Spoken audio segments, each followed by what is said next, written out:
SC వర్గీకరణ మీద భారత సర్వోన్నత న్యాయస్థానం ఇచ్చిన తీర్పును బీఆర్ఎస్ పార్టీ పక్షాన మా యొక్క హర్షాన్ని వ్యక్తం చేస్తూ ఉన్నాం, స్వాగతిస్తూ ఉన్నాం. అధ్యక్ష, ఈ యొక్క వర్గీకరణ మీద మా ప్రభుత్వం ఏర్పడిన వెంటనే సభానాయకుడిగా కేసీఆర్ గారు 29 నవంబర్ 2014లో ఈ ఎస్సీ వర్గీకరణ వెంటనే చేయాలని ఆనాడు మా సభానాయకుడిగా కేసీఆర్ గారు ఈ సభలో తీర్మానాన్ని ప్రవేశపెట్టి కేంద్ర ప్రభుత్వానికి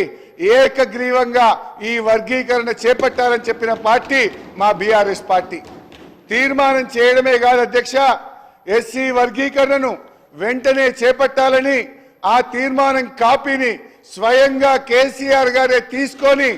ఆనాటి ఉప ముఖ్యమంత్రిగా ఉన్న నాయకులను, దళిత నాయకులందరినీ వెంట పెట్టుకొని వెళ్ళి ప్రధానమంత్రి గారిని స్వయంగా కలిసి దీని వర్గీకరణ యొక్క ఇంపార్టెన్స్ ను ఆ రోజు కేసీఆర్ గారు ప్రధాని గారికి వివరించడం జరిగింది.